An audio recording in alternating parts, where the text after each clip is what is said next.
You learned from Epaphras, verse 7. There's a few verses here I'm going to move through. You learned from Epaphras, our dear fellow servant, who is a faithful minister of Christ on your behalf, who also declared to us your love in the Spirit. For this reason we also, since the day that we heard it, do not cease to pray for you, and to ask that you may be filled with the knowledge of His will in all wisdom and spiritual understanding. Why does Paul want them to have wisdom and spiritual understanding? So that you may walk worthy of the Lord, fully pleasing Him, being fruitful in every good work, and increasing in the knowledge of God. Notice that Paul wants them to walk worthy. I want to talk about this for a moment. I'm still not really to the title tonight, but I'm getting us there. Paul believed in a worthy walk for Christians. And I had someone call the ministry a couple weeks ago, and I returned their call, and it was a dear old lady that teaches Sunday school in a church back east somewhere. And I don't think we've ever met personally, but had a good talk about the Lord and the things of God. And she said, I just got a question for you.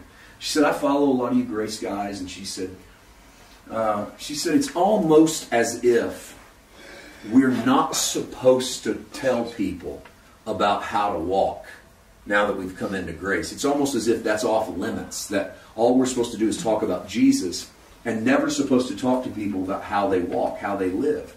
And she said, I'm finding it difficult as a teacher.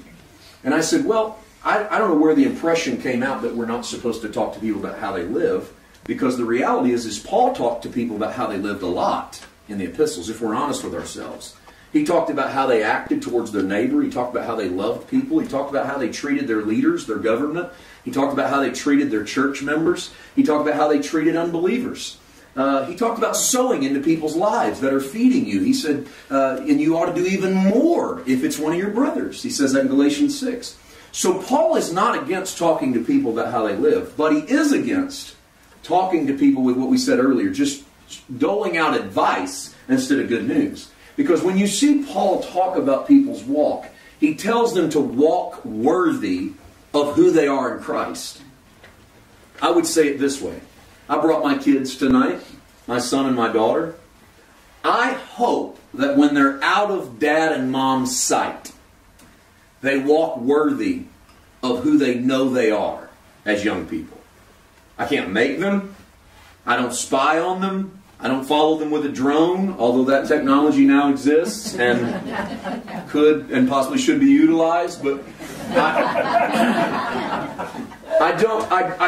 what I hope, though, is that they remember who they are, they remember how they're raised, they remember who they are in Christ and who Christ is in them, and that when their mother and I speak to them about how they act when they go out in public, it's not so that they can win our approval, it's not so that they'll know that we love them, it is so that they will know that they have a great calling and a great name and a great heritage and a great reputation. They ought to walk worthy of all of the greatness that they carry with them.